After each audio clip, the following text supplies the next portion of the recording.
Corrientes somos todos. Somos 1 millón y todos somos importantes.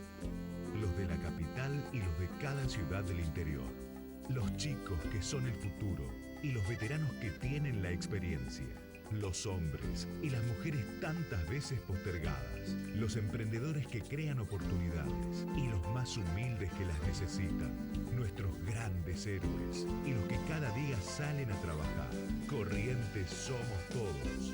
Y todos tenemos que poner el hombro para construir la provincia que soñamos. Porque Corrientes somos todos. Gobierno de Corrientes. Yo apuesto por los que apuestan por el juego, nuestro juego.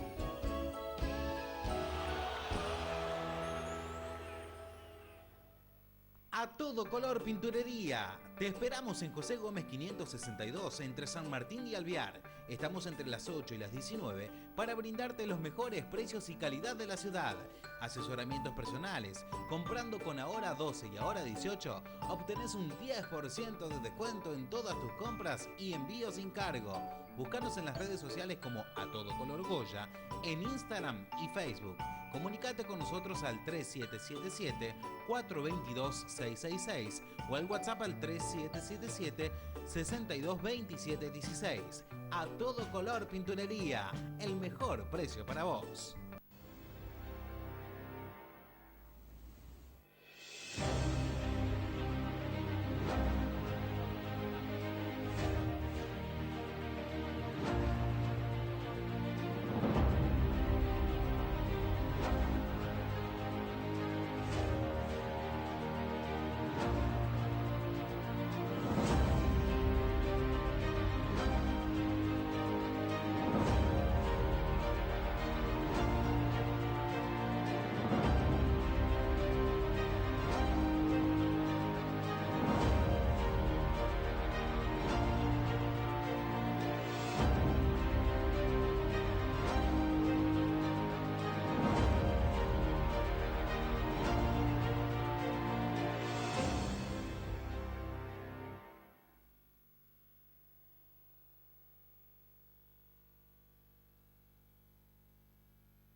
Imágenes Médicas Dr. Danura. La mejor atención y excelente servicio para el bienestar de nuestros vecinos. Ecografías, tomografía computada multicorte, espirometría computarizada, radiografías digitales, espinografía digital, panorámicas dentales, estudio de sueño, poligrafía respiratoria, oxigenoterapia domiciliaria. El doctor Juan Manuel Danura, especialista en diagnósticos por imágenes, y el doctor Gerardo Miguel Borda, médico general y familiar y especialista en medicina respiratoria, te esperan para asesorarte. Si tuviste COVID y tenés el alta epidemiológica, no dejes de realizar tu control tomográfico y consultar con el neumonólogo en Imágenes Médicas Dr. Danura. Nos encontrás en Sargento Cabral 12, llegando a la avenida José Jacinto Rolón.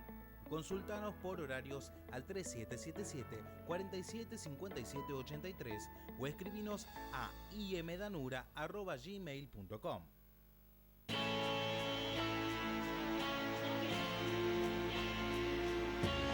Desde que iniciamos la campaña de vacunación, 8 de cada 10 personas que ingresan a la terapia intensiva del hospital de campaña recibieron solo una dosis de vacuna o no se han vacunado contra COVID-19, mientras que el 90% de los que han recibido esquema completo han sido dados de alta. Vacunarse salva vidas.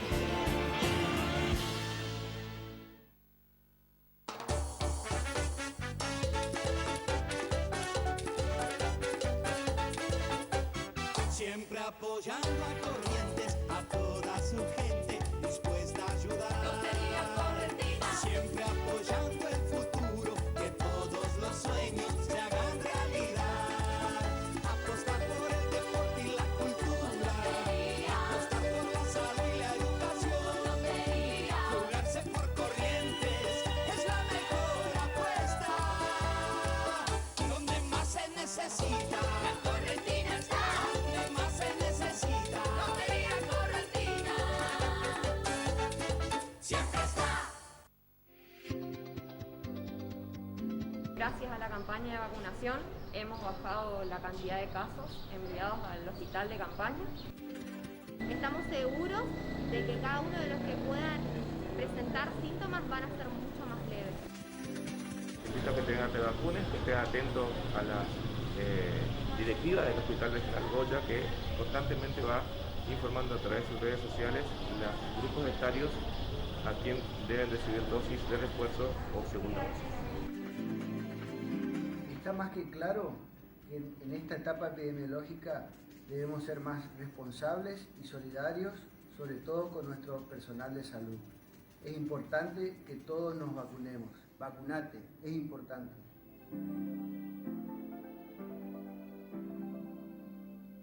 Armería Jabalí. Venta de todo tipo de armas que busques, de fuego y aire comprimido. Cargadores, accesorios de caza y pesca, miras telescópicas. Trabajamos con la mejor variedad y calidad de marcas: Remington, Marlin, CZ, Block, Versa, entre otras. Te brindamos el mejor asesoramiento y gestoría de la ciudad ante la ANMAC. Encontrarnos en Rolón 1592 o comunicate con nosotros al 3777 52 52 26. No olvides seguirnos en nuestras redes sociales como Armería El Jabalí en Facebook y El Jabalí 308 en Instagram.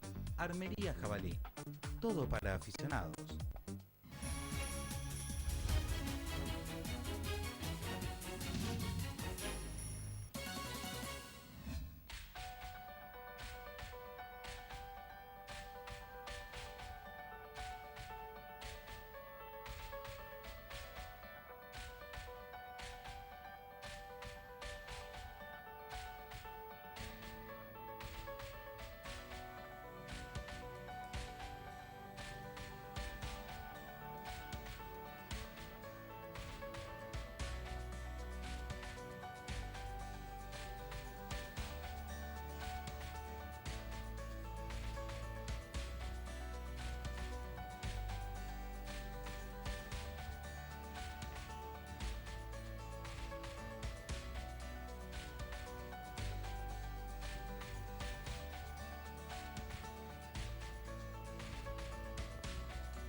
Un carruaje tirado por el pueblo desde el juramento hasta el poder. Vencidos y vencedores.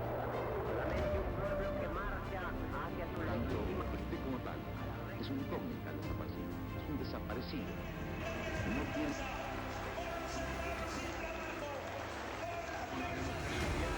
No solo se vota, sino que también se come, se educa. Respondiendo al clamor del pueblo y con el patriótico apoyo del ejército de la paz. País afuera. Y $2.000 como prometieron.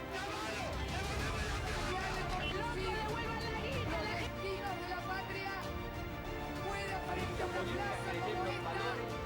Y convicciones a las que no pienso dejar en la puerta de su vida. Nunca más al Estado Nacional del país.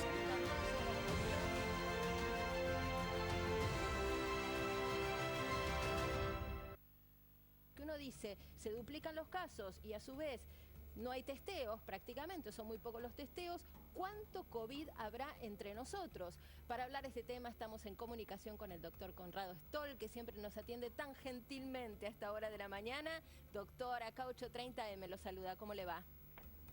¿Cómo estás, Marina? ¿Cómo les va a todos? Bien, muy día. bien, muy bien. Sin ánimo de crear ningún tipo de paranoia, de alarma. Bien apuntaba Luis que no hablamos de casos que presenten una preocupante letalidad, pero sí el COVID ha vuelto a estar entre nosotros. Jamás, Marina, y con Luis hemos hablado decenas de veces literalmente a lo largo de la pandemia sobre esto. Jamás hemos querido ni hemos causado preocupación, simplemente la verdad. Se sabe que la gente se maneja mejor ante cualquier tipo de problema de salud o médico sabiendo la verdad. Y lo que vos decías está bien. Yo creo que es una variante muy especial. Cualquiera de las variantes de Omicron son muy especiales, Marina. Tanto que están proponiendo que debería llamarse SARS-3 el virus, no SARS-2, por lo diferente que es. Ahora extrapolemos a Estados Unidos, 100.000 infecciones por día, que es muchísimo más que lo que estaban teniendo. Y piensan que en realidad es 5 veces eso por la razón que vos decís, porque no hay testeos. Entonces allá piensan que tienen 500.000 infectados.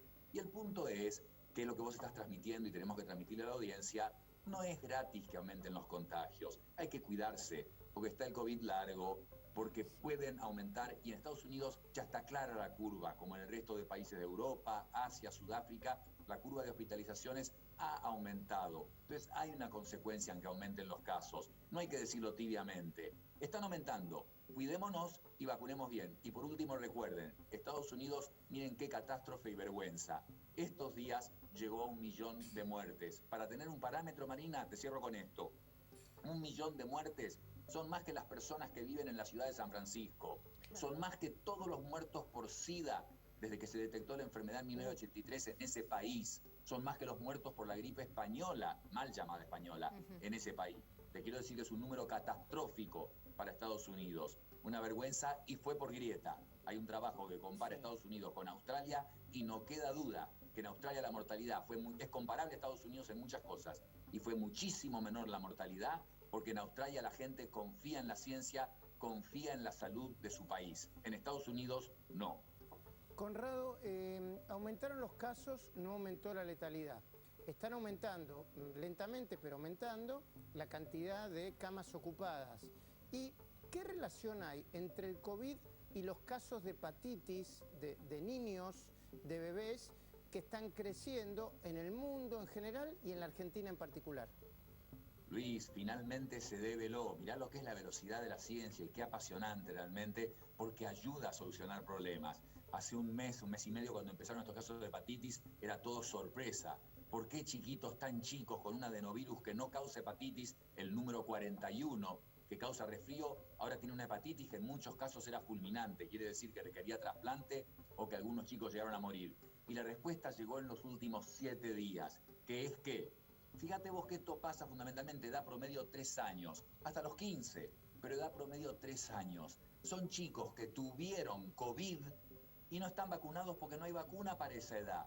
Entonces el COVID queda aislado en el intestino de esos chicos y produce lo que se llama superantígenos. ¿Qué es eso? Algo que genera una reacción inmunológica en vos para defenderte. Entonces el chiquito que no está vacunado y no tiene la defensa de la vacuna y tiene el virus, que después de curarse del COVID, porque los chicos ya sabemos que en general se curan, pero les queda virus en el intestino que genera una respuesta inmune. Y cuando entra ese adenovirus, que normalmente solo causa resfrío, por juntarse con ese virus y el efecto del virus del COVID, causa la hepatitis fulminante de la que estás hablando. ¿Y cómo saben? saben? Relación entre el COVID y la hepatitis. Sí. ¿Cómo saben que esos niños han tenido COVID? En este sentido se lo pregunto. Hay muchos niños que eran considerados, positivos, o que sus padres o sus hermanos mayores tenían COVID, pero no se los testeaba a los niños muy chiquititos o no tenían sintomatología. Entonces, digamos, son niños cuyos padres sabían efectivamente que fueron COVID positivo o se presume.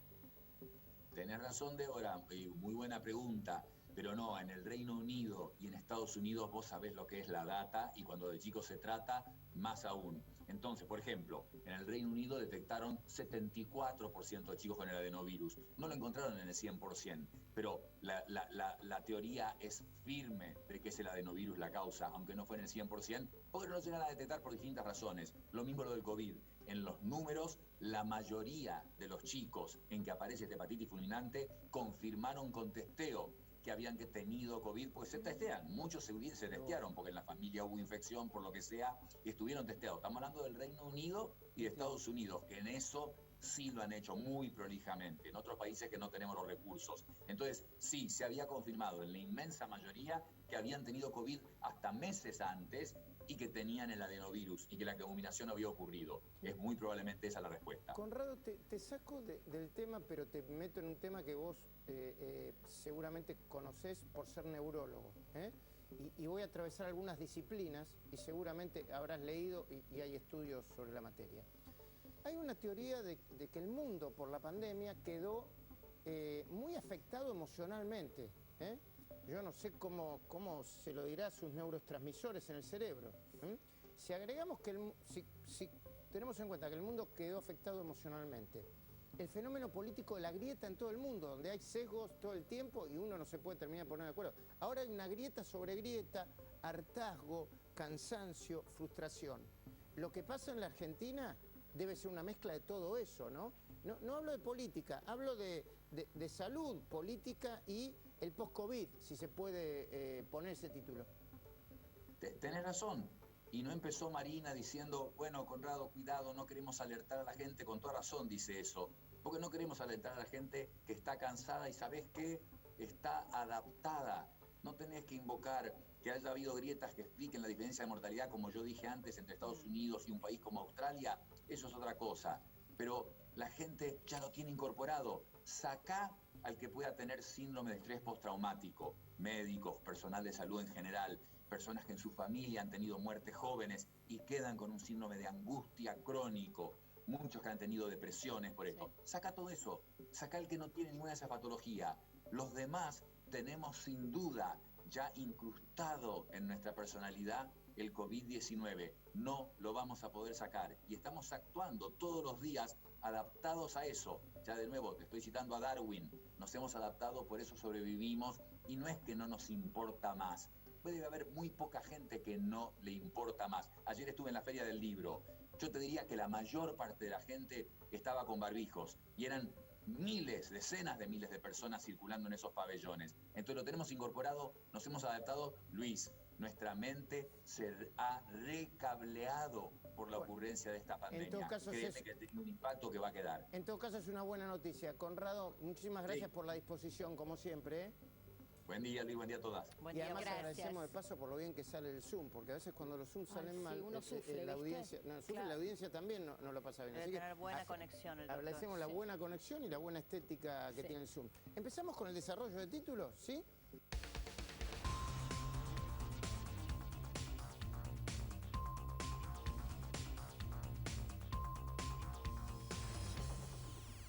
Se había olvidado y yo la custodié con gallardía. Ah, muy bien. ¿A dónde me lo olvidé? Ahí estaba, vos sé que quedó ahí, el viernes. Ah, el viernes. El viernes, entonces pasé del editorial para acá, me vine porque hice el programa de acá, y a la pasada dije, se la olvidó Eduardo Feynman. Y me la traje, la puse al lado del canciller, del ex canciller Fori acá. Muy bien. Le dije, mire, le traigo la bandera de Eduardo Feynman. Muy bien. Espectacular. ¿Cómo andás, Edu? ¿Todo tranquilo? Bien, sí, muy bien. Bueno. Mientras el panorama económico es tremendo, porque realmente es tremendo. Hoy me contaban, por ejemplo, de eso después lo vamos a hablar con Willy, me contaban hoy, en varios bancos de inversión en el mundo, están viendo con mucha preocupación. Por ejemplo, este jueves, tengo entendido que este jueves, y creo que dentro de 15 días, Argentina tiene que salir a pedir plata acá en el mercado. En el mercado interno, sí. Sí, porque no tiene otro lugar. Obviamente. O sea, la única manera de recaudar que tiene este país es a través de los impuestos, con la maquinita si no le queda otra, o pidiendo plata aquí, en la República Argentina. Y creo que va a pedir algo así como 900.000 millones de pesos. 900.000 millones de pesos. Y ven con lupa que en el primer semestre ya se emitieron 285.000 millones de pesos, ¿no, Willy? Más o menos esa es la cifra, 285.000 286, perdón, Mirá. 1000 disculpas, le erré por 1000 palos, todo el mundo me corrige, a mí es una cosa, estoy... Demasiada memoria tenés. Estoy para el churrete, me Pero- corrige Johnny, Giacomini, va a venir el payaso Plin Plin y me va a venir a corregir también, no hay ningún problema, yo me banco todas, pero perdón por haberle errado, ¿no? La verdad que es muy impresionante, los números no dan. No dan. Eduardo, no dan. Y una deuda, en muchos casos, atada a la inflación. La deuda tiene que estar atada al SER, que es el índice inflacionario, básicamente el índice inflacionario, porque si no, no te renuevan. Pues tiene que renovar deuda. Exactamente. Es el único fondeo que hoy puede tener Martín Guzmán. Mientras tanto, porque a eso iba, ¿no? Que eso era lo que vos planteabas con Giacomini antes, ¿no? Que los números no dan. Pero parece que para algunos sí dan. Guita hay. Parece mentira, pero cuando vos ves, te dicen en el gobierno, no hay guita, no hay, no sabemos de dónde rascar, no hay. Y no tenemos dólares tampoco. No tenés dólares. ¿Qué te trajiste? Contrato de la televisión pública. Para esto sí hay. En un país quebrado, si la guita no hay, no hay. Y si tenés que ir a transmitir el mundial, y qué sé yo, ¿viste? Epa. Para Radio y Televisión Argentina, Sociedad del Estado, Canal 7 Argentina, orden de compra 14.224. Total adjudicado 141.934 dólares en pesos. El total es 16.641.996. ¿Para qué? Para alojamiento mundial Qatar 2022, 40 noches en Ciudad de Doha, en Qatar, 25 periodistas más un estudio. Epa. Según presupuesto de fecha 4 del 4 del 2022. Aprobada por la señora Lufrano. Muy bien. O sea, para algunas cosas, guita hay. Ojo. Esto es solo alojamiento. Sí, claro. A esto no contempla todavía que cada uno que viaja le van a pagar $100 por cada día, claro, de esos 40 días. Claro, los viáticos. O sea, son algo así como $4.000 por cada cabeza. ¿Lo recupera en publicidad eso la televisión pública? No sé. O sea, más de $100.000 en viáticos. Para esto... Ay, Eduardo. Para esto... No, porque además, perdón, Para eso tienen que ser dólares, ¿no? ¿Y de dónde salen eso? Porque ahí no te dan pesos. Te lo ponen en pesos, pero alguien le tiene que dar los dólares. Porque allá en Doha no te aceptan pesos. Pará. Porque vos después podés discutir. Nos están mirando el de la pequeña pyme que tiene que importar grano de café. Nos está mirando el autopartista que necesita que el gobierno le pida la cuota que tienen las grandes automotrices para dárselas a los autopartistas. Claro. Para esto están los dólares, para la producción no. Qué hipocresía. ¿Vos te das cuenta por qué la bronca crece de la gente? Crece. Claro, ¿sabés qué te van a decir desde el kirchnerismo? Ustedes son los que generan odio. Porque muestran esto. ¿Y qué quiere? ¿Que no lo mostremos? ¿Qué quiere? ¿Que no lo mostremos? Si ustedes son un mamarracho. ¿Qué quiere? ¿Que no lo mostremos? ¿Hace falta que vayan 25? No pueden ir menos. Ponele, qué sé yo. ¿Saben qué? No da. Por la pandemia, por la guerra, no tenemos guita, no transmitimos. Total. Pero bueno. Un canal que no tiene rating, un canal que no tiene casi publicidad, un canal que cuesta al Estado. Está bien, me dirán, pero claro, como tiene en este caso los derechos, ¿recuperarán la plata esta que...? ¿Cuánto está midiendo ahora, en este momento, Pablo, decime, cuánto está midiendo ahora, en este momento, la televisión pública? 0.2. Bien. Muy bien. Ahora es... Y debe ser un lujo, ¿eh? Debe ser un lujo. Porque hay momentos que es rayita. Pero bueno, qué sé yo. Hablando de vergüenza. Hay indudablemente... Y un doble estándar, por supuesto, ¿no? Recién Diego decía, vos sabés que una ventanilla del Banco Central siempre para los amigos. No, esta está. Esta para nosotros tiene que estar. Esa está. ¿Viste? Esta está. ¿Viste lo del fiscal? Quería escuchar tu opinión sobre la resolución de la fiesta de Fabiola. Me parece una vergüenza. Sinceramente, me parece una vergüenza. Y vos opinás lo mismo, ¿no? Obviamente. Me parece una vergüenza. Obviamente. Ahí hay un límite. Hay un límite que el derecho, viste, yo decía, bueno, porque están, viste, los que dicen, bueno, pará, el artículo 205, el fiscal no tiene otra alternativa más que tomárselo, no hay mucho más para hacer.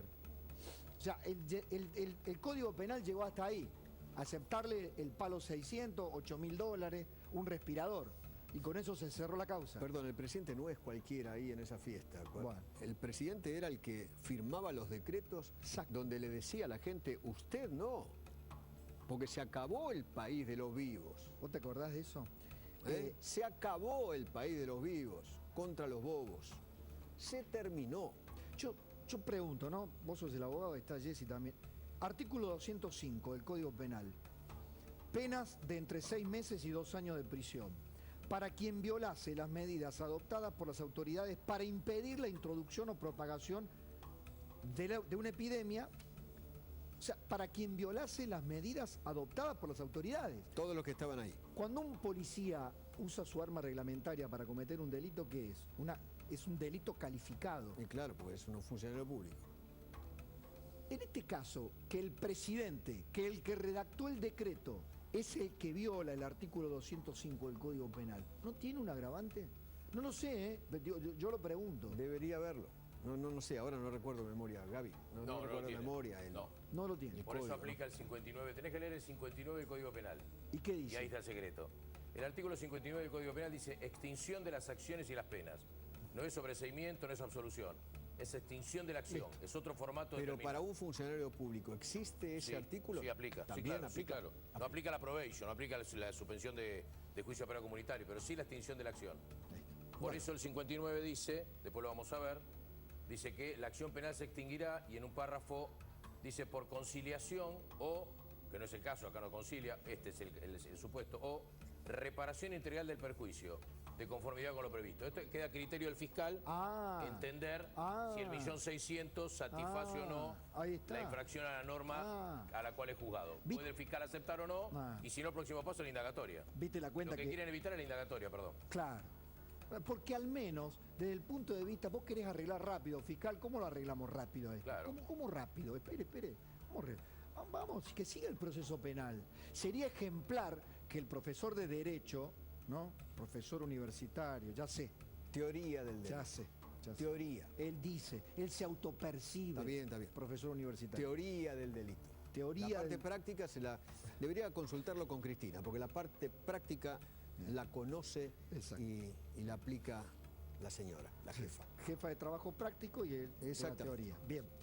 Digo, sería formidable que diga, bueno, una manera yo de dar el ejemplo es que prosiga la acción penal, que prosiga los pasos debidos, me voy a someter a la indagatoria, voy a cumplir todo lo que corresponde. Él y su mujer quieren que esto termine ya, ahora. Yo lo que digo es, a ver, ¿puede extinguirse la acción penal? Lo que jamás se va a extinguir en esta sociedad es la barbaridad que hizo el presidente y su primer acompañante. Eso no se va a extinguir, creo, esa herida que provocó en la sociedad lo que hizo este presidente, esta barbaridad en plena pandemia,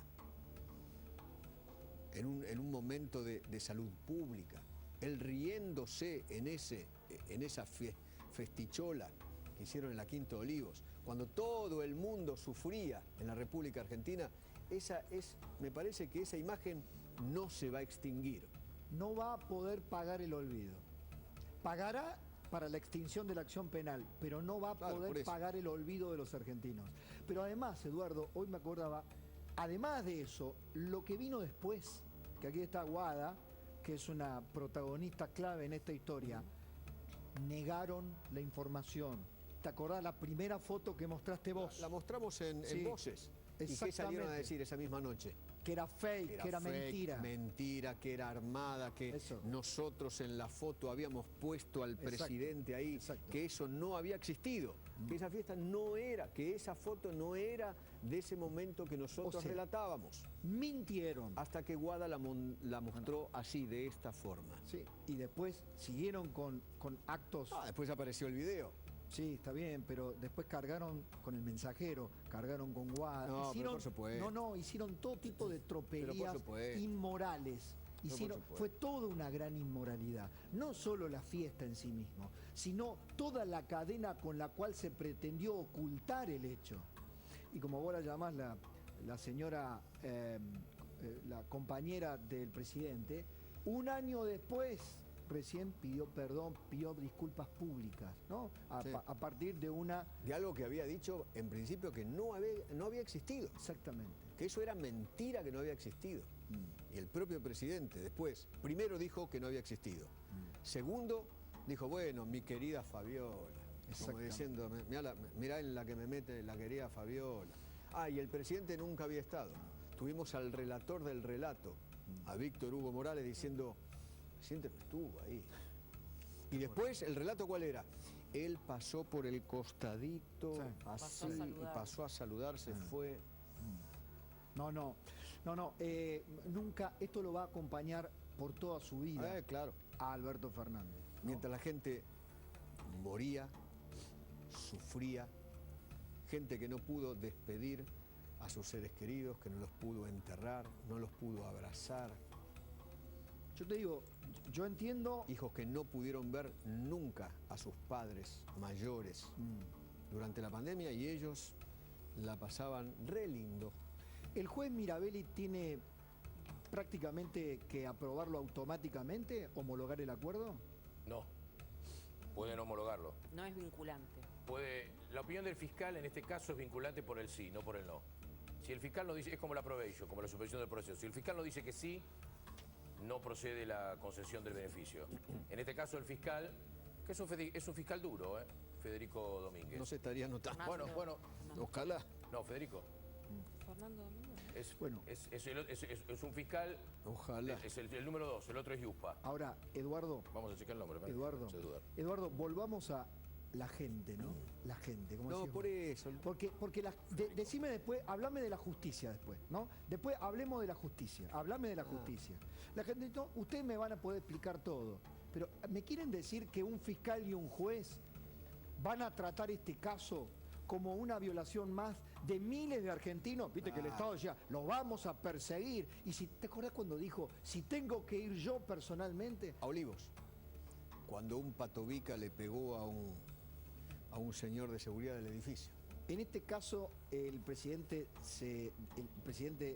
trata de cubrirse diciendo, la ley tiene que ser igual ante todos, la ley tiene que ser igual para todos. Pregunta al juez y al fiscal, en este caso, con esta violación del derecho, ¿debe ser igual? O sea, ¿es lo mismo que haya violado la reglamentación excepcional de la cuarentena, de no propagar, de no establecer conductas que propaguen una epidemia? Que el propio presidente firmaba cada 15 días, ¿te acordás, no? Exactamente. Y cada vez se hacía más dura la situación. Exactamente. ¿No? O en todo caso, todo fue una gran mentira, donde estuvo también vinculada la justicia. O sea, porque nos encerraron dentro de una gran mentira, todo un gran engaño, ¿no? Puede ser. ¿no? Bueno, Puede querido, te dejo, fiesta en Olivo, vamos a esperar. Vamos a esperar al... Obviamente, vamos a esperar a la justicia a ver qué hace. Bueno, igualmente tengo una carta escrita por una señora. Voy a empezar cada vez que pueda a ocuparme del metro cuadrado de la gente, del sufrimiento de la gente. Me manda en Twitter una señora para que se dé cuenta el presidente y los demás políticos, todos, la gran responsabilidad que tienen de acá en adelante con vistas al 23. Exacto. La gente está... Historias de vida. Harta. En serio, harta. Chao, querido mío. Abrazo grande. Abrazo muy grande. Bueno, señores, estamos en el noticiero, soy Eduardo Feynman y estamos hasta las 8 de la noche, 8 menos cuarto, menos 10.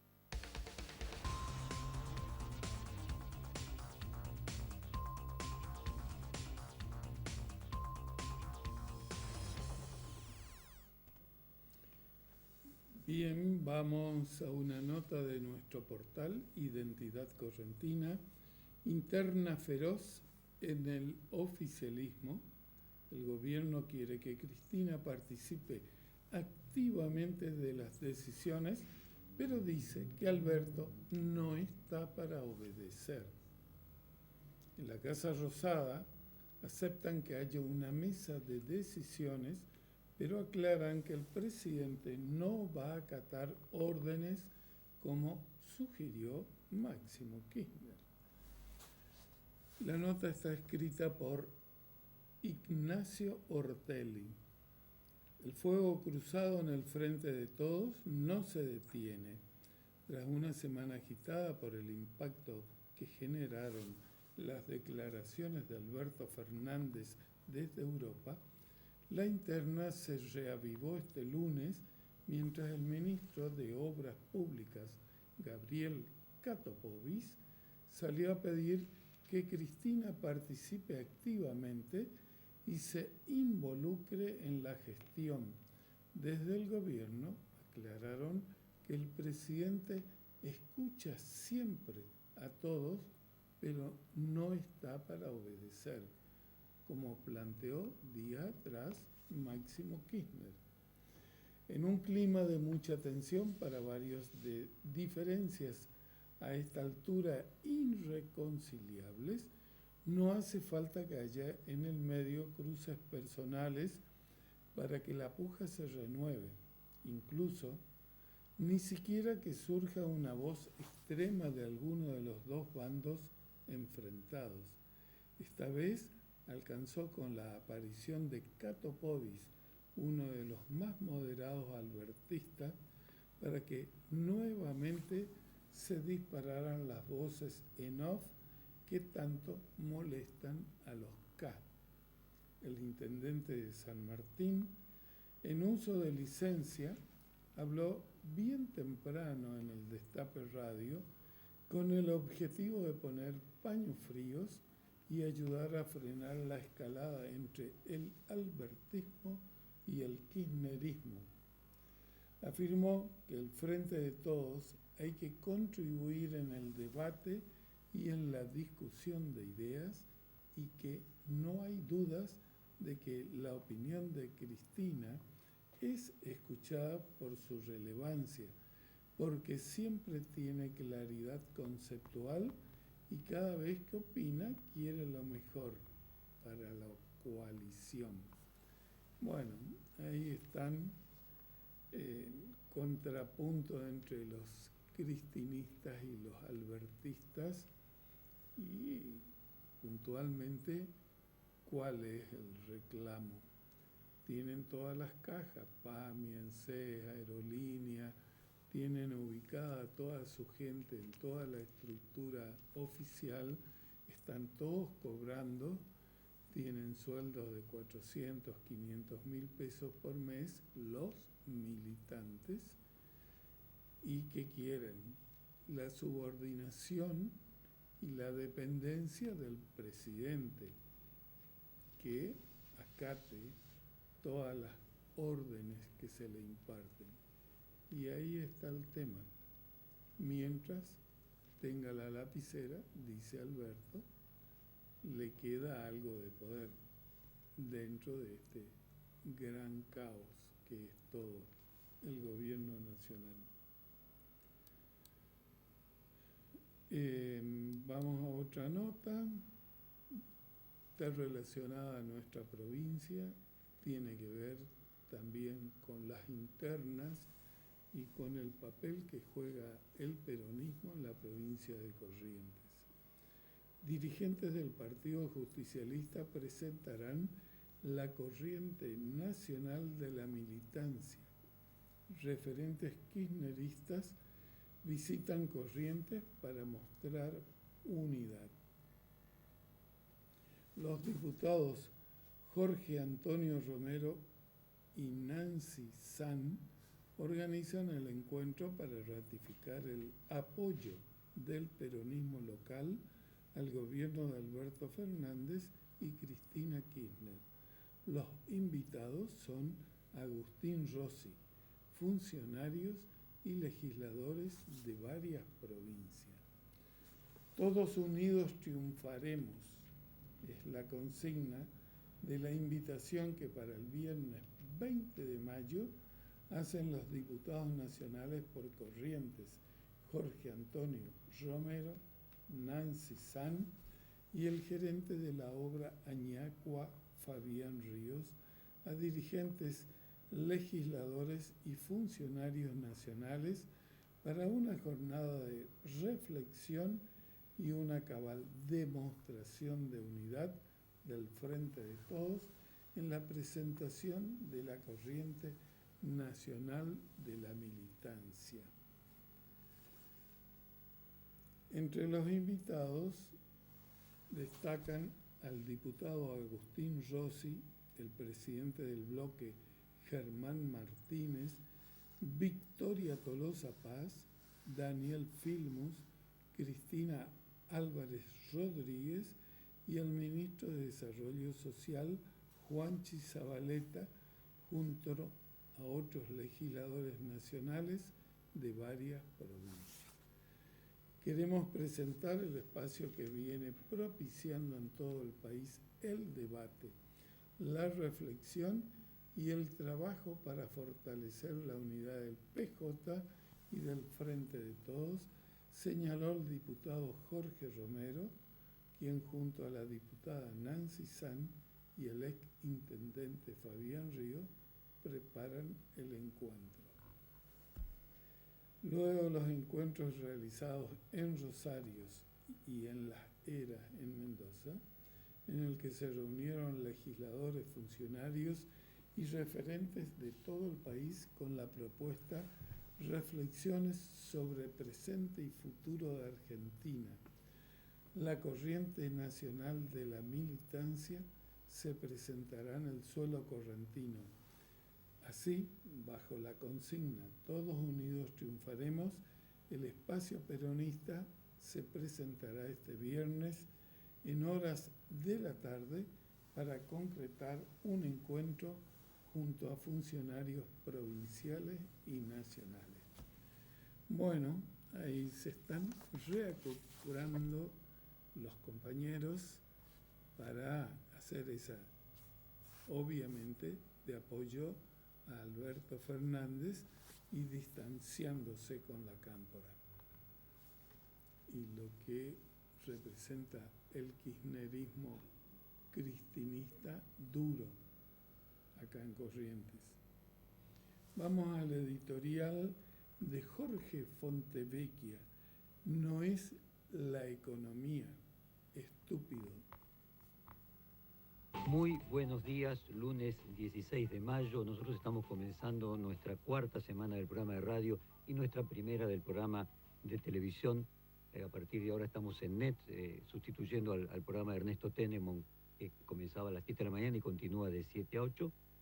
Esperamos estar a la altura del gran periodista que es Ernesto, con lo que vamos a hacer nosotros de 8 a 12, y a partir de julio comenzaremos también en Radio AM, en este proceso que podríamos decir a lo Peter Drucker de aproximaciones sucesivas.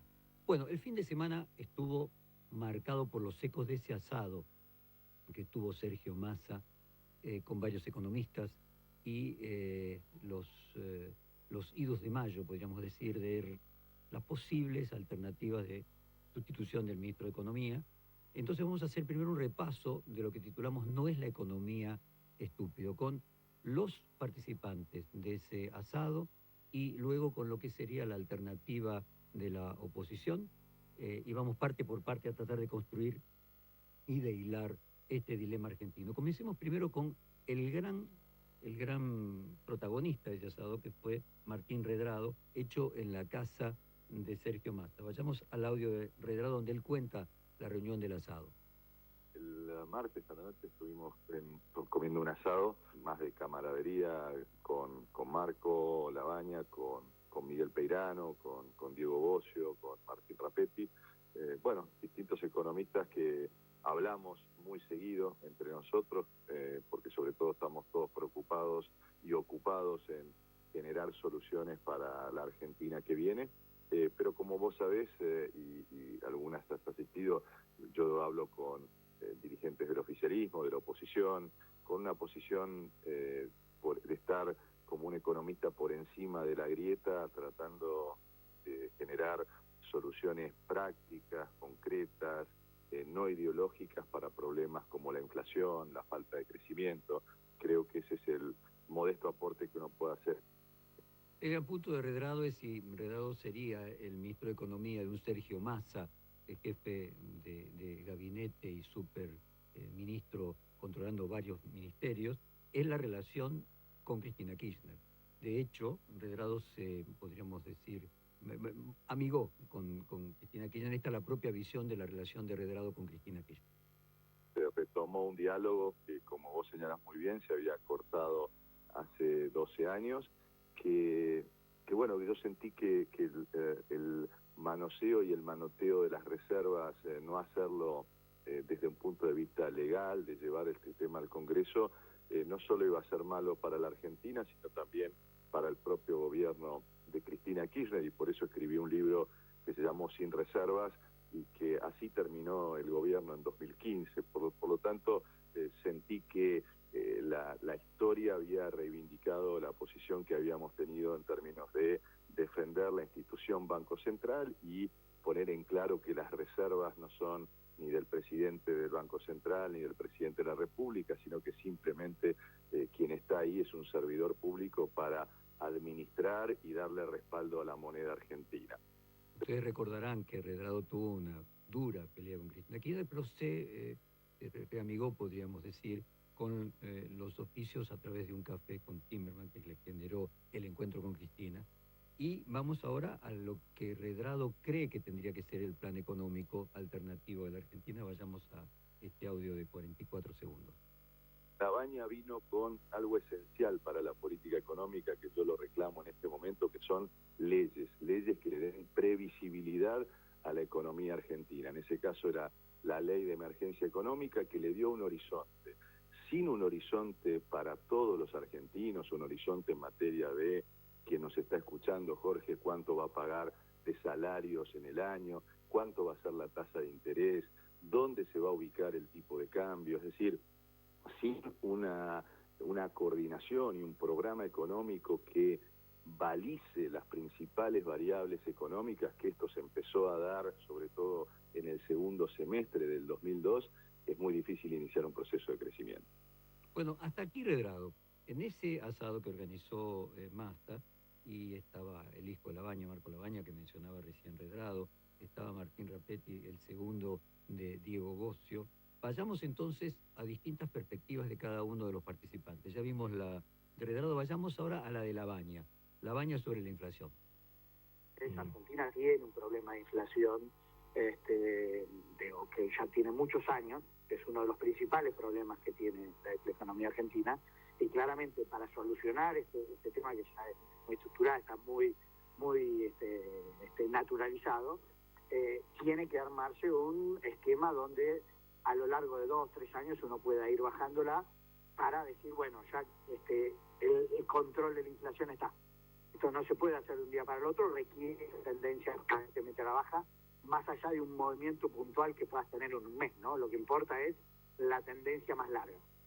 Y ahora vayamos a Labaña sobre los acuerdos políticos que son necesarios para atacar la inflación, lo que demostraría de que no es posible en este contexto de el último tramo de la presidencia de Alberto Fernández. Uno tiene que tener un contexto institucional que ayude en esa línea. Si uno no puede generar las condiciones de credibilidad, digamos, en términos de vamos hacia ese lado, que los actores ven el camino claro hacia ese lado, es muy difícil. Si la imagen que vos das es que vamos un tiempo para un lado, después va para el otro, eso te dificulta más poder llevar adelante programas que efectivamente puedan erradicar el problema inflacionario en la Argentina. Bueno, y además de Labaña, el otro participante, en realidad su segundo, Martín Rapetti, pero el protagonista aquí es Diego Bocio. Vayamos entonces con Diego Bocio, lo que él plantea primero sobre Massa, sobre el propio convocante.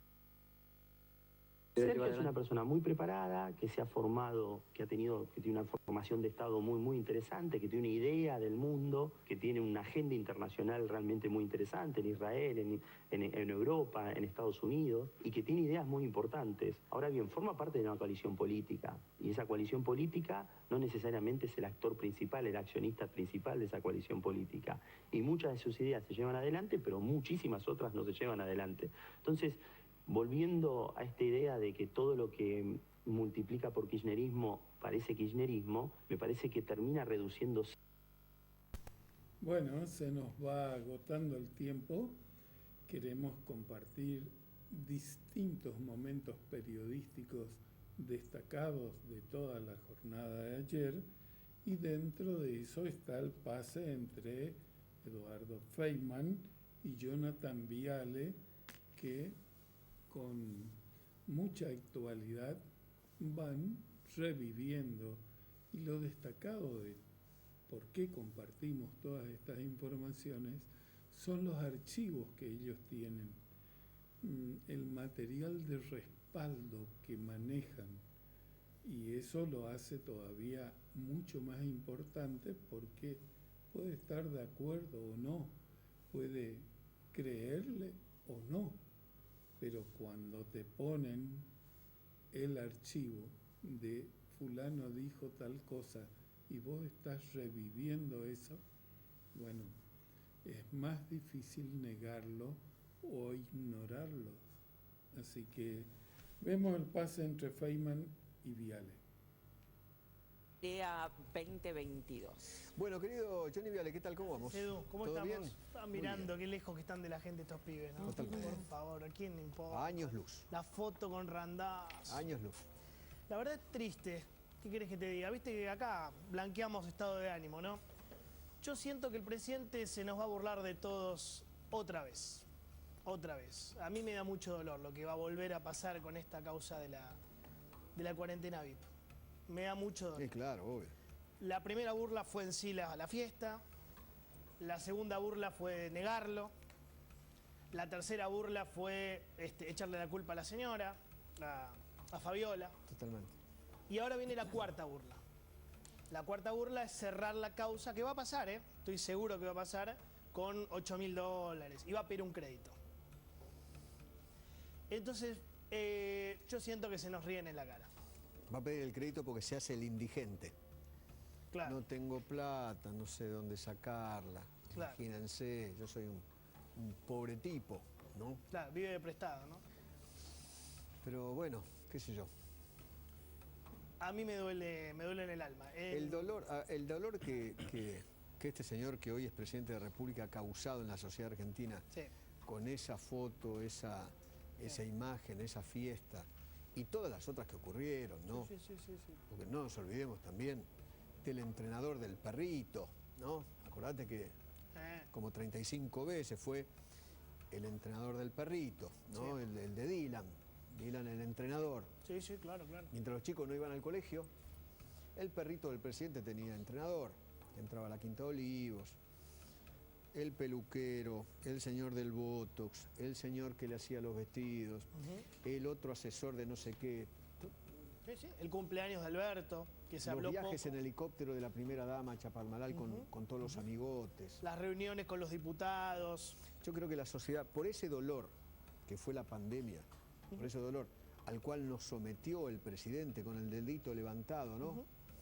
Como decía, lo anoté por acá. Idiotas. Sí. Idiotas. Sí.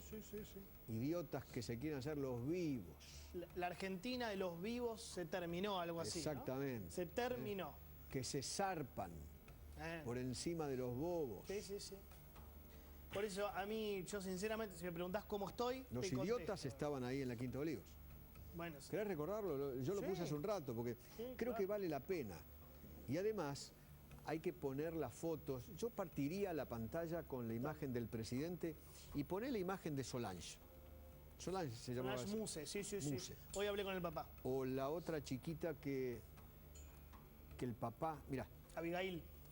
Ella es Abigail. Bueno, ahora partí esta pantalla, vamos a producir al aire. Vamos a producir al aire. Dale. Partí la pantalla y poné el discurso del presidente, dale. Cuando puedas.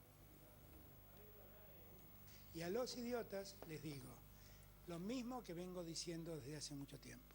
La Argentina de los vivos que se zarpan y pasan por sobre los bobos, se terminó. Se terminó. Acá estamos hablando de la salud de la gente. No voy a permitir que hagan lo que quieran. Si lo entienden por las buenas, me encanta. Si no, me han dado el poder para que lo entiendan por las malas. No voy a permitir que hagan lo que quieran. Con el dedito levantado. Ustedes que están mirando, no voy. Ahora ellos tenían permitido absolutamente todo. Viste que hablaba de la salud, ¿no? La salud. Nos cuidaba, era un padre protector que nos cuidaba, ¿no? Claro. Mirá, yo tengo un audio también para mostrarte. ¿Te acordás del surfer? Claro, claro. De Ostende, ese chico que agarró una tabla y fue una cadena nacional. No, venía de Brasil, creo, ¿no? Sí, creo que iba...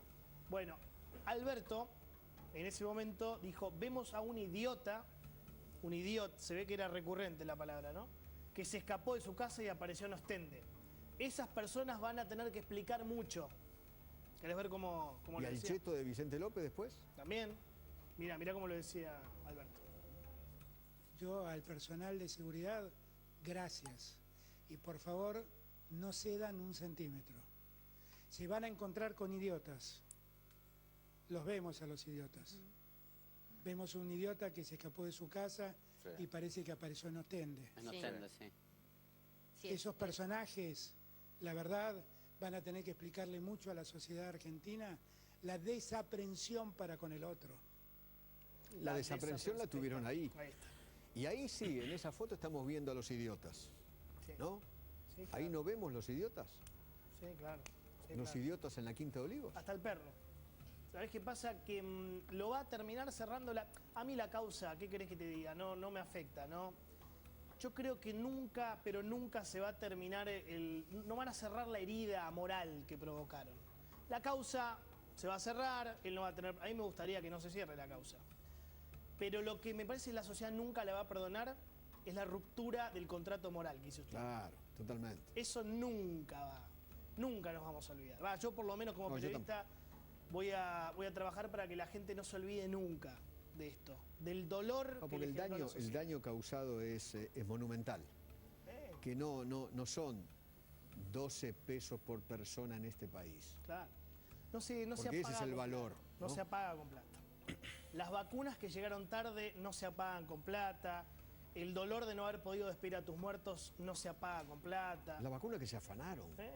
Claro. Se las pusieron primero ellos. Nos salvamos nosotros primero. ¿Sí? Mirá, ¿querés ver qué había dicho Alberto sobre la fiesta? Porque lo primero que hizo fue negarlo. Exacto. Lo primero que hizo fue decir, no hubo tales reuniones. Esas reuniones no existieron. Dale. Mirá cómo lo decía. Junta amante, era una persona que trabajaba con Fabiola, cambiaron. Y entonces el problema empezó a ser, las reuniones que habían habido, se dieron cuenta que no había tales reuniones. No había tales reuniones. No había tales reuniones. No había tales reuniones. No, se notó. No había. A mí me duele en el alma. Y después le echó la culpa a Fabiola. Claro. Mi querida Fabiola. Mi querida Fabiola hizo un brindis. Un brindis que no debió haber ocurrido. Un brindis. Volvió a mentir. Sí, claro. En los Estados Unidos el perjurio te lleva puesto en una presidencia. Claro. Acá. Y después, vos lo recordaste hace un tiempito, pusimos el audio de Víctor Hugo. El comisariato periodístico del gobierno salió a decir, en realidad el justo pasaba por ahí. Y no fue nada, fue un saludito. Estaban ahí Fabiola. Qué bueno sería recordarlo. No sé si no lo tenés a mano. Búscalo. Búscalo, porque el relato ese es una cosa, es muy impresionante. Víctor Hugo diciendo, muy impresionante. Ellos estaban reunidos. Parecía un relato de un partido de fútbol. Extraordinario. El presidente hay que entró y se fue por atrás, eso es bueno. Iba por el costado y entonces pasó. Sí. Y justo pasaba por ahí y pasaba para saludar, ¿no? Fíjate si lo encontrás porque sería fantástico, ¿no? Cómo había todo un dispositivo. Después dijo Aníbal Fernández, ¿y qué querés, que le caga trompadas a su mujer? Eso fue tremendo. Y fueron todos días así, ¿eh? Y después me acuerdo que Alberto salió a decir, no voy a ceder, no me van a hacer torcer el brazo. No me van a hacer, mirá, cómo nos acordamos, porque fueron días muy traumáticos. No, y Guado de Pedro al lado, pidiendo, che, aplaudan un poquito. Apláudanlo. Avísame si lo tenés. Pero si no, tengo para mostrarte otra cosa. Tenés los de Víctor Hugo, esperá. Dale. La foto en Olivos, en el cumpleaños de la esposa del presidente de la República. Normalmente cuando ponemos audios de ellos son sus mentiras, sus visiones sesgadas, sus disparates, su persecución. Esta vez tienen razón. Esta vez no se les puede decir absolutamente nada. Son jugadores muy bravos, atrozmente dañinos, que están buscando siempre la famosa quinta pata al gato. Bueno, hubo una quinta y una sexta pata cuando consiguieron esa foto.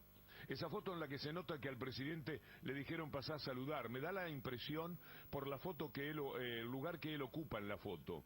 Como que viene de costado, como que se suma en determinado momento. Viene por la punta, se va acercando, tira el centro. Se suma. El tipo... Pero fíjate el razonamiento rebuscado, porque ellos que son malos, que son perversos, que siempre están buscando... Esta vez, solo por esta vez... Esta vez tienen razón, pero te metieron odio. Claro, con la foto, claro, odio. Claro. Pero no vayan a creer que son buenos, ¿eh? No. Recordemos que son malos. Qué rebusque todo, en lugar de decir, che, la verdad, Alberto, horrible Bueno, lo que es típico hizo. del populismo. El populismo lo que hace es justamente dividir a la sociedad entre buenos y malos. Sí, claro. ¿Entendés? Los buenos siempre son ellos, los malos siempre son los otros. Sí, claro. Y los malos siempre lo que generan es odio. Sí. Entonces la palabra clave es odio. ¿Entendés? No, yo estaba pensando, Alberto es un pobre hombre, no tiene para juntar plata, ¿viste? No tiene plata para pagar 1.800.000 pesos. Se me ocurre, a ver si estás de acuerdo. ¿No tenés unos mangos ahí? Yo justo acá, ¿vos tenés, Luquitas? No, debo tener 1000 mangos, debo tener. Yo justo tengo allá la billetera. 1500. Bueno. 1500, hacemos una vaquita para Dale, Santi, copá. el pobre presidente. Nada, 2 pesitos. 2 charlas, Santi. 1500 yo... ¿Una monedita para la birra? ¿No? ¿Nadie? Mirá, todos mirando para otro lado. Yo te iba a proponer hacer un teletón. ¿Te interesa? ¿Para el presidente? Para juntar plata, para Fabiola. ¿No querés que lo veamos? Mirá. 1 millón, ¿cuánto necesita ella? 1.400.000. 1.400.000. Mira, hagamos un teletón, dale. Exactamente, esta fue una iniciativa del Banco, de la Fundación del Banco Nación Argentina, y todo lo recaudado íntegramente será destinado a la Cruz Roja para que la Cruz Roja pueda abastecer a los sectores más vulnerables, más necesitados, dar insumos a los hospitales y ayudar a los médicos y a las médicas que están haciendo tanto por nosotros. Tenemos una gran tarea por delante y no vamos a estar solas. Hay un montón de figuras que nos van a estar acompañando, figuras importantes del espectáculo, del deporte, de la salud. Algunas ya podemos ir pisteando, ahí mirá que está. tenemos, ¿eh? Mirá. Allá está la Su, está Darín, está el Chueco, está Lali, Franchella, está Lali, la Sole, Val. Bueno, muchos, que nos van a estar acompañando, va a haber musicales, va a haber consejos, por supuesto, también. Y vos también vas a poder colaborar desde tu casa, ¿cómo? Llamando al 0810-999-2222. Qué momento, Argentina, ¿eh? Malvinización, ¿eh? Estaban todos... Éramos nosotros dos solitos allá diciendo, se les está yendo la mano, se está haciendo un poquito larga. Se enamoraron de una Pero bueno, cuarentena no importa, eterna. Ya pasó, ¿no? ya pasó. Éramos 3, 4 éramos. Está bien, Pero no importa, ya pasó. Vamos para adelante, vamos para adelante. Ya está. Pero ahora, viste, ahora es fácil. Nada, déjame descargarme. Ahora es fácil decir, che, se le fue todo, ¿no? En el momento éramos 3, 4 que decíamos, che, no hay una malvinización acá. No hay como una especie de embobamiento, ¿no? Me parece, pero bueno, ya pasó. ¿Podemos entrar al maravilloso mundo de Alberto? Que te Sí, quiero mostrar claro, algo? a veces me encanta. Dale, entremos juntos, vamos.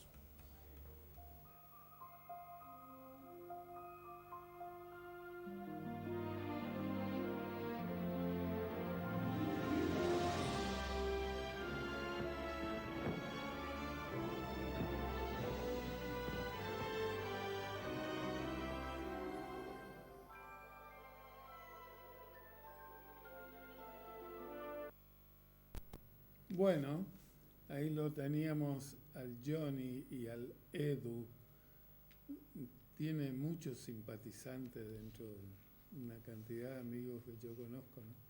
Cuando lo ven o le mencionás nomás ya le sale urticaria. Pero ahí está. Tiene toda la libertad de creerlo, de creerles, de verlos, y si no, tienen todas las alternativas informativas. Hoy usted puede acceder a toda la información y también discernir en función de eso. Vamos a verlo al doctor Lorenzetti.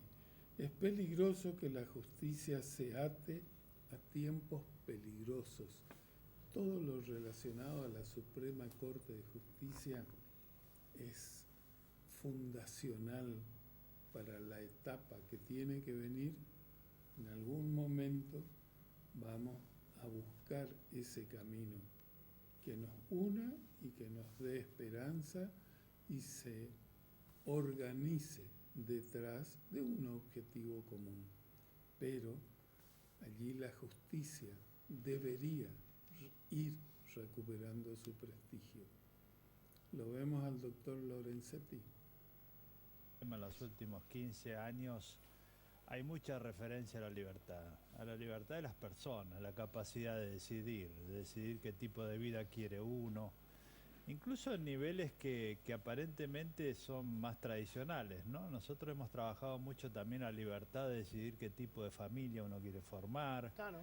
qué tipo de sociedad uno quiere vivir, defender el multiculturalismo, la diversidad de ideas, la libertad de expresión.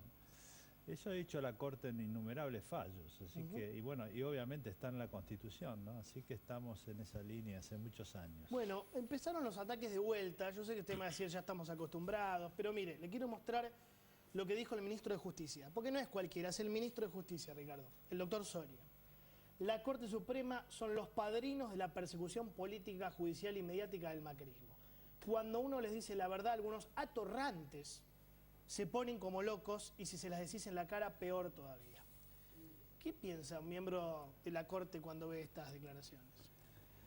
Yo siempre creo que estos temas hay que analizarlos siempre desde el punto de vista de la gente a la cual nosotros tenemos que dedicar nuestra actividad, porque somos funcionarios públicos, somos jueces en nuestro caso, y tenemos una responsabilidad institucional.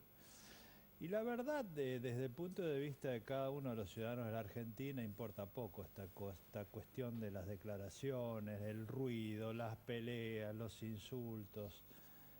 La verdad es que hay que tratar de calmarse un poco, de tener más madurez institucional y hablar de los problemas reales. Nosotros hemos ido a Rosario y uno dice, ¿a qué fuimos? Fuimos a divertirnos, fuimos a conocer Rosario, fuimos a hacer un acto político. No, fuimos porque la gente sufre, porque hay miedo, porque hay mucho dramatismo. Hay comerciantes que son presionados y le piden dinero para mantener la seguridad. En el mismo momento nosotros estábamos allí.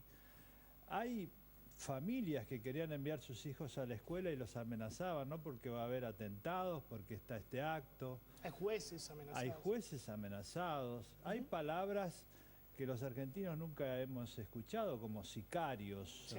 Entonces, esto es un drama, es decir, de la gente que tiene miedo. Nosotros, la verdad es que tenemos que hacer una especie de giro copernicano, ¿no? Para seguir hablando con la línea de la filosofía. Claro. Ricardo, ¿qué pasa con Cambiar. No podemos hablar de discusiones que no resuelven los problemas. Uno de los grandes temas de la Argentina es eso, ¿no? Es una discusión Pero no permanente. se le presta la suficiente, perdón, No, Santi, está perfecto. la suficiente atención. Es como que es preferible hablar de la internita y no hablar de un tema de fondo como es el avance del narcotráfico.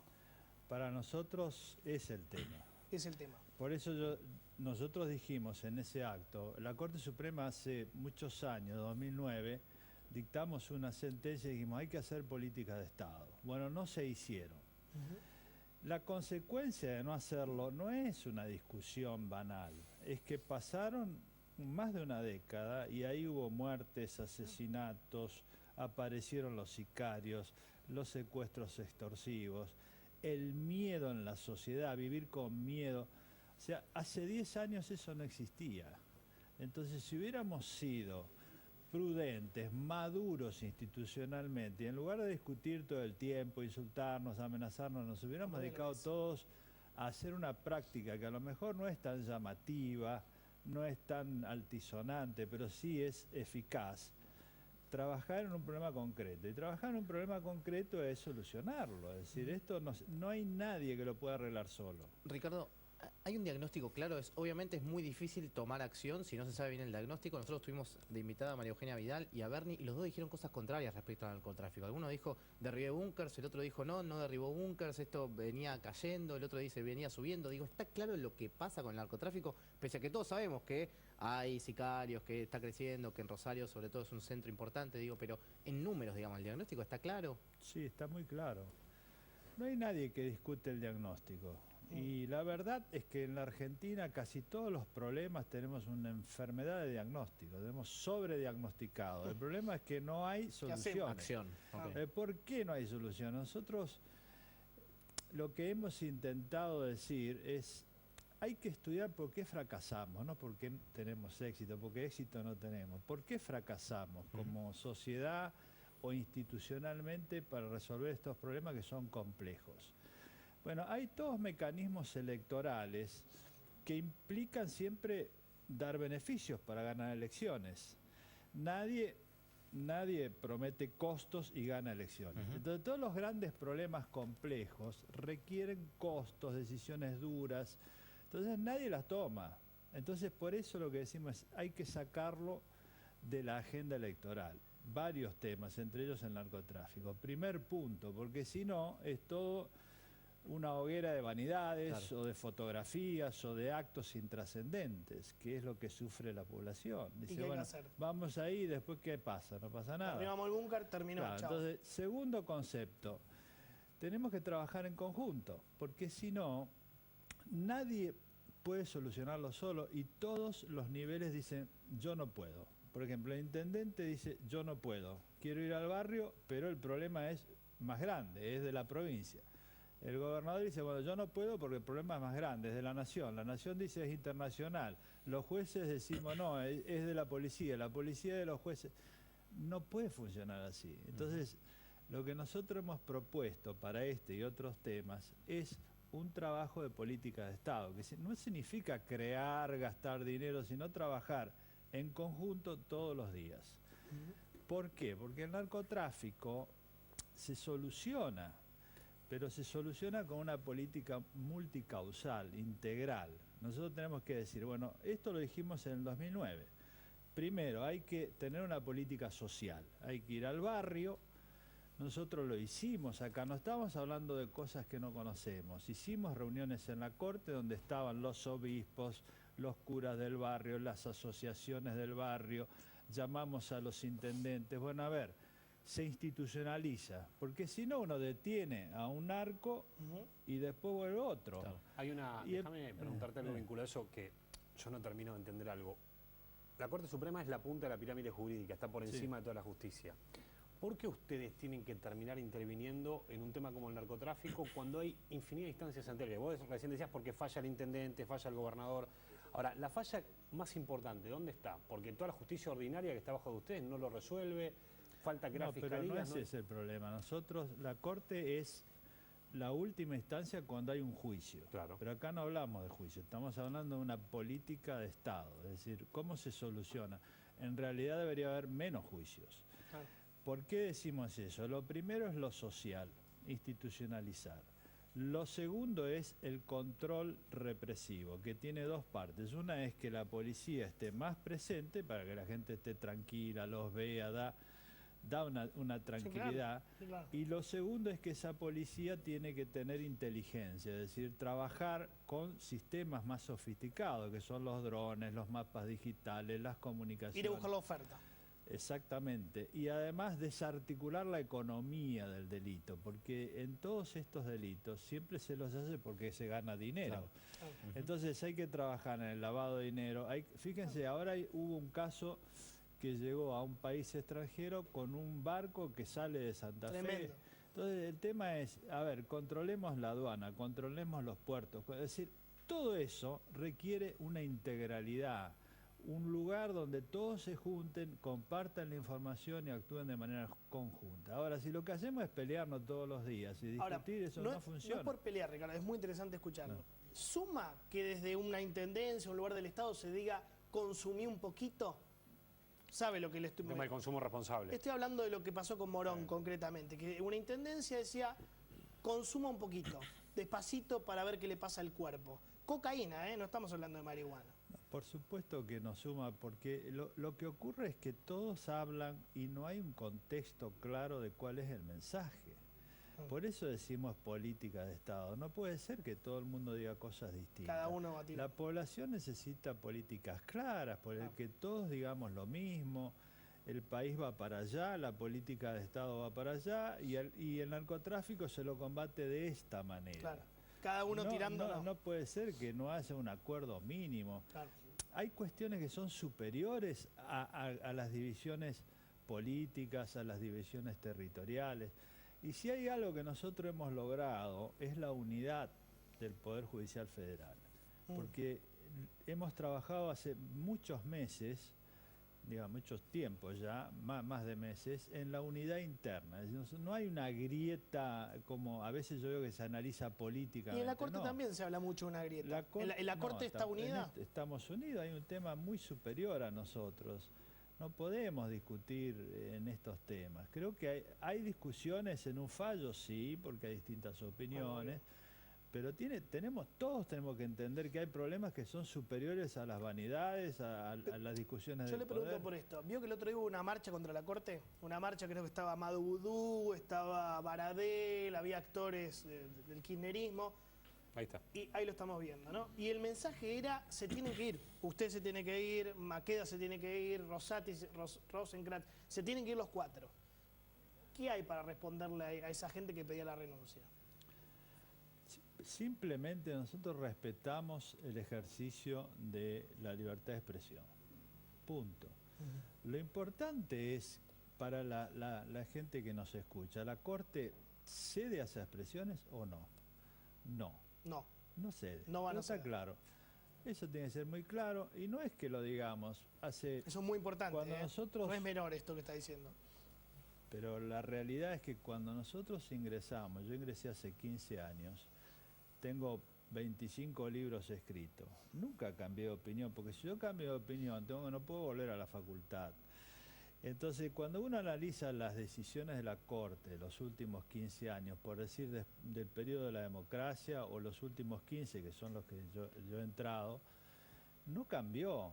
Y hubo presiones de todo tipo, y ha pasado de todo. Entonces, nunca hemos cambiado, porque si nosotros cambiamos, no es que cambiamos personalmente, nosotros no cambiamos en los valores, en los principios, en lo que dice la Constitución, esté quien esté enfrente y venga quien venga, porque si no generamos una enorme inseguridad e intranquilidad, ¿no es cierto? Eso no se puede hacer. Ricardo, ¿hay margen en función de esto que decías vos de avanzar con... Yo entiendo que en la Corte hay varios requerimientos de Cristina, de las causas de Cristina de corrupción, obra pública, y están hace varios años, digamos. ¿Vos crees que este es un año para que eso avance y ustedes terminen fallando? Porque el año que viene hay elecciones y la Corte en general los años de elecciones no juega políticamente. Bueno, primero, la Corte no juega políticamente, porque nosotros si hacemos eso, empezamos a generar dudas. Por eso te pregunto. Nunca dice usted. Nunca hacen fallos políticos en una elección. Los fallos tienen impacto político. Claro. Por ejemplo, un fallo en una sentencia de la Corte en materia de coparticipación tiene un impacto político. Ahora va a venir ese fallo. Nosotros hemos tenido varios. No, pero digo, ahora va a venir el de la ciudad, va a venir. Tenemos ahora, ¿no? que resolver eso, pero no, o los temas penales. En los temas penales, por ejemplo, la Corte tiene una función muy pequeña, salvo cuando hay una sentencia de fondo, porque hay que explicar. Por eso yo creo que es importante que todos los jueces hablemos. Fíjense que una de las cuestiones de este evento ha sido que todos empezaron a hablar, hablaron varios jueces, hay que explicar. ¿Qué hace la Corte en materia penal? Nosotros tenemos, primero, acá hay un juez de primera instancia que investigó estos casos de vialidad, por ejemplo. Vialidad, la causa de vialidad. Después, eso puede ser apelado a la Cámara, luego a la Cámara de Casación, se terminó, se cierra y va a juicio oral. Ese juicio oral se llevó adelante, está casi terminado. Y todo lo que se tramitó en ese juicio oral, hay pequeñas cuestiones, incidentes, que todos los abogados plantean, lógicamente, en el ejercicio del derecho de defensa. Cristina dice, no me gusta esto, quiero que revisen tal cosa y les llega a ustedes. Pero para no hay que se que entienda. personalizar, ese es un derecho que tiene todo el mundo. No, ya sé, pero en este caso... Ustedes también lo tienen, o sea, cualquiera. Sí. Todo el mundo. Todo el mundo. Ese es un derecho porque hay que reconocer el derecho de defensa. Entonces, eso también va a la Cámara. Bueno, hay 2 cámaras de casación que son las que deberían terminar con las cuestiones penales. La Corte normalmente tiene que intervenir solo cuando hay cuestiones penales de rango constitucional. Por ejemplo, cuando se resolvió algo sobre la prisión perpetua o alguno de esos temas grandes, o la posesión de drogas. En estos temas nosotros lo que tenemos son incidentes, que no son determinantes. Cuando llegue la sentencia de fondo, la Corte la confirme o no. Por eso usted dijo hace poquito, la Corte no está para hacer populismo judicial. Exactamente. Esa frase me pareció muy, muy certera, ¿no? Claro, porque a veces, si nosotros, los jueces en general, resuelven de acuerdo a las mayorías, a lo que pasa en el momento, eso es peligrosísimo. Claro. Porque entonces basta con que alguien haga una movilización o haga un gran acto y entonces para quedar bien se resuelve. Lo que está explicando es el ABC de la división de poderes, ¿no? Obviamente. Que tal vez hay gente que no lo termina de entender cómo funciona, ¿no? Que ustedes no deberían ir atados al ciclo político de turno. Y no lo estamos. Fíjate, esta misma discusión se hizo en el año 2013. De acuerdo. Ustedes recordarán que fue la discusión sobre elegir o no democráticamente los consejeros. La idea de la democratización de la justicia fue un debate muy fuerte, mucho más de lo que es ahora, porque era un gobierno muy fuerte, había una gran manifestación, había mucha discusión en la sociedad, y ese debate terminó. ¿Por qué? ¿Por qué terminó? Nosotros declaramos inconstitucionales esas leyes. Pero ¿cuál es el debate que hay que explicar a la sociedad?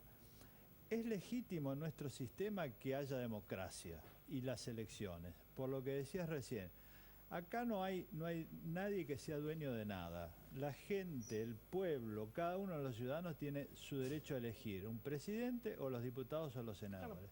Ahora, las mayorías se pueden equivocar. Y se han equivocado a lo largo de la historia. El ejemplo más clásico que se enseña en la Facultad de Derecho es el nazismo, ¿no? Una mayoría que aprueba el holocausto, una mayoría que aprueba la persecución, una mayoría que aprueba la discriminación. Entonces, para eso hace falta un poder contramayoritario que proteja a las minorías, la libertad, la propiedad, los derechos sociales, los jubilados. Usted está explicando, perdón Lucas, el ABC, la división de poderes. Bueno, pero que hay que explicarlo. Que hay gente que no lo entiende, gente muy importante en este país, que no lo quiere entender. O no lo quiere entender. Bueno, no le gusta. No le gusta. Yo sé que... Pero hay que explicar, hay que explicar. Yo creo mucho en esto. Nosotros tenemos que hablar más, explicar, porque... Digamos, cuando uno mira lo que ha pasado con los años, hay un retroceso muy fuerte de lo que antes se llamaba la educación cívica, ¿no? Estas cosas se conocían, en la secundaria, en la escuela. Entonces, hay cuestiones esenciales que hay que explicar, hay que hablar, darse el tiempo, y yo creo que eso es bueno. Y los medios también sirven. Yo sé que está contemplado en el Código Penal, pero te quiero pedir una opinión a vos. Si es justo que un presidente extinga una causa pagando 1.600.000 pesos como la de la foto de Olivos. Si es justo, te pregunto. No puedo opinar sobre eso, porque ese es un juicio. En un juicio opina el juez de la causa, no nadie más. Por eso nosotros no tenemos poder absoluto y no queremos tenerlo. Porque una de las cuestiones que una vez se discutió, que me vinieron a hablar, era una reforma mediante la cual la Corte tuviera el poder de decidir sobre todos los casos. Yo digo, no. Nadie puede tener demasiado poder en la Argentina ni en ningún país, porque demasiado poder termina mal. Entonces, ¿qué ocurre? Nosotros tenemos difusión del poder. Un juez tiene más poder que cualquier ministro de la Corte en la causa. Él decide lo que corresponde de acuerdo a la ley, a las pruebas del caso y lo que considera que debe hacer. Eso, si no gusta, se apela a la Cámara de Casación y después llega a la Corte. Cuando llega a la Corte opino, antes no. Y en abstracto, ¿No es triste que un presidente X de un país viole la ley? En todos los países está mal que un presidente viole la ley. Lo que tiene que... Estas son opiniones y yo no puedo dar opiniones sobre estas cuestiones. Lo que yo tengo que hacer es resolver casos. Está muy bien. Pero explicar el modo en que funciona un sistema jurídico, el Estado de Derecho, las políticas públicas, de eso sí podemos hablar y debemos hablar porque hay que explicarle a todo el mundo cómo funciona. ¿Qué opina Ricardo del proyecto para ampliar la Corte? Ya hay 200 de pero ahora el kirchnerismo va de vuelta, creo que hay uno de 16, ya no sé cuántos proyectos hay. ¿A favor, en contra, sigue igual la Corte? Bueno, yo lo he explicado y creo que coincidimos entre los colegas de todo el Poder Judicial y en este sentido, ¿no? Esto se trató ya hace pocos años. Cuando nosotros ingresamos en la Corte, el doctor Petraki insistía que se complete porque había 2 vacantes que no se podían cubrir. Nosotros no podíamos lograr las mayorías porque no coincidíamos y había que resolver el corralito, era una tragedia económica, social.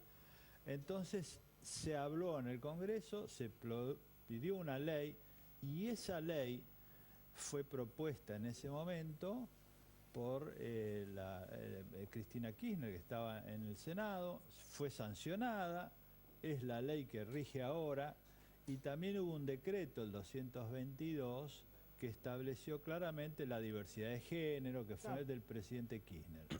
Entonces, eso no lo cuestionó después los gobiernos posteriores, ni tampoco la oposición, que fue el presidente Macri, tampoco lo cuestionó. Entonces, es una estabilidad.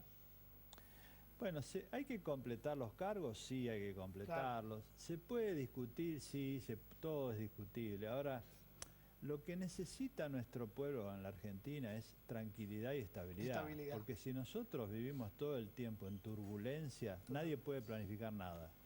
Me tengo que ir. Otro día hablamos de medio ambiente, me quedaron 250 preguntas. Usted es un entendido en ese tema. Gracias, Ricardo. Gracias. Me tengo que ir al pase con el señor Leuco. Un placer. Me gusta que los miembros de la Corte, los jueces vengan, pongan la cara, hablen, que venga, hay que hablar. Que venga Maqueda, que venga Rosencrantz, que venga Rosati.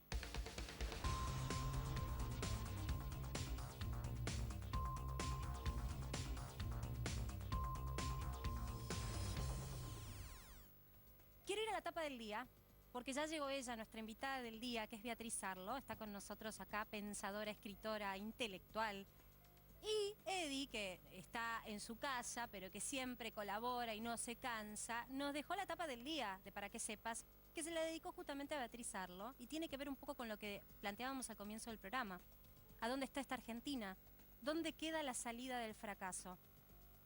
El punto es que como intelectual que es Beatriz, y le vamos a preguntar, se habla mucho de la grieta. Entonces Eddie pone cerrar la grieta, un postergado desafío intelectual, claro.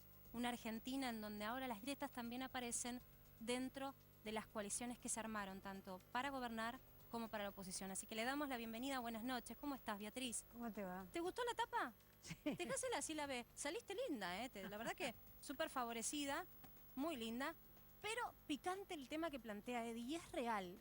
Beatriz, vos sabés que el viernes pasado estuvo aquí con nosotros Roberto Piazza, que es un artista, es un creador de indumentaria de alta gama, de alta moda, y nos contaba que incluso tuvo muchos problemas para organizar. Él organizó el domingo un maravilloso desfile para que todo el mundo públicamente pueda ir y participar y ver lo que es y conocer lo que es de primera mano la alta moda.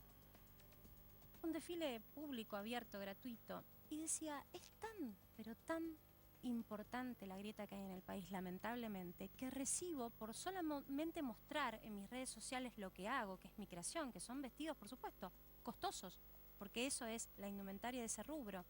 Recibo mucha, hablando mal y pronto, puteada. Me maltratan de todos lados, me cerraron una de mis cuentas, tuve que cerrar otras, y realmente a veces me pregunto, decía Roberto Piazza, si puedo o no, pero en realidad yo no estoy incitando a nadie, yo estoy mostrando lo que hago, que es arte, por supuesto que no es para todos los públicos, pero que hay gente que se ofende, que en este momento de la Argentina, cómo exhibir ese tipo de lujos. ¿No se fue de mambo un poco la grieta ya? A mí no me gusta llamarla grieta, porque conozco grietas bastante más profundas en la historia argentina. Hubo grietas que condujeron a guerras civiles. hubo grietas que condujeron a que se bombardeara una de las fuerzas militares de la Argentina, bombardeara la Plaza de Mayo, sin ver si había civiles o no paseando dentro de esa plaza. Hubo centenares, decenas de miles de muertos y reprimidos. Entonces, sobre la base de que se olvida todo lo que pasó, se dice, ay, estamos todos con el asunto del COVID y es una grieta fenomenal. Y me parece que no hace bien obturar, borrar el pasado de la Argentina. Yo no recuerdo una Argentina unida, pero no me parece que este momento sea un momento que yo diga, es la Argentina más desunida que vi en mi vida. Yo a mediados de la década del 50, yo tenía 8 o 10 años, y en mi casa no almorzaba toda la familia porque se tiraban botellas antes de terminar. Yo no podía ir a la casa de ciertas primas con permiso de mi padre, iba con permiso de mi madre. Eso era durante el peronismo. O sea que sí, es un tema periodístico, pero para que la gente no se ponga nerviosa. La Argentina es un país bastante más pacífico que cuando estuvo la dictadura militar. Sí, digamos que tocamos fondo ahí, ¿no? Con los extremos. Vos hoy no estás viendo ese calor del clamor cuando la economía cruje, o estas situaciones donde vemos a la vicepresidenta, al presidente tener conflictividad. Yo lo que veo es el clamor de la gente que está posiblemente en las peores condiciones de vida de los últimos 40 años. Eso sí lo veo, pero no hay que irse a ninguna grieta, ¿eh? No te tenés que vestir de exploradora. Te vas un poquito más allá del Bajo Flores y te encontrás gente que ya no come todos los días. Si querés hablar de otra grieta, la mitad de los adolescentes no están en el colegio secundario. Para la Argentina del futuro, para cualquier país del futuro, tener a la mitad de los adolescentes fuera del colegio secundario implica que van a tener un trabajo de 5ª categoría cuando lleguen a los 18 años.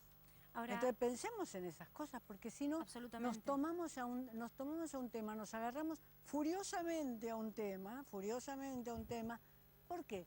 Porque la enfermedad angustia, y la angustia puede tener una traducción que es la furia. Me parece que no es la mejor forma de procesar la enfermedad, que tiene que ser procesada más bien racionalmente.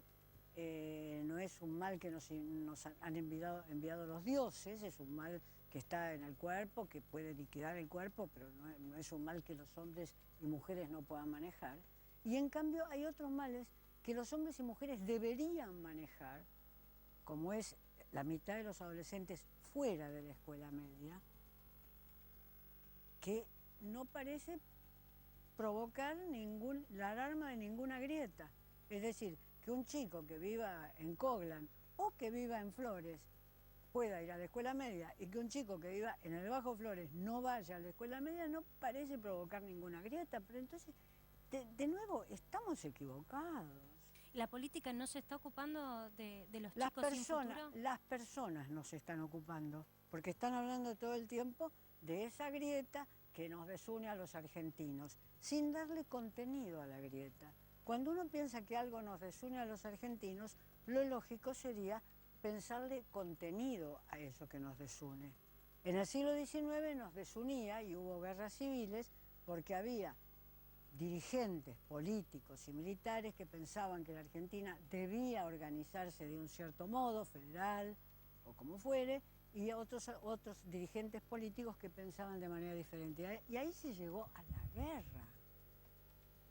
O sea, las guerras civiles del siglo XIX, que de civiles tenían mucho, pero también tenían mucho de militar, las guerras del siglo XIX eran un poco más grietosas que la grieta que nos está separando hoy. Yo estuve leyendo tu artículo del fin de semana, muy bueno, lo recomiendo en Perfil porque por suerte sigue online. Hablas de la observación como intelectual que sos del espacio público, que venís haciendo hace muchos años y que lo estás viendo quizás tocando el fondo en términos de miseria y retraso. Usás esas palabras. ¿Por qué pensás que estamos en el peor momento?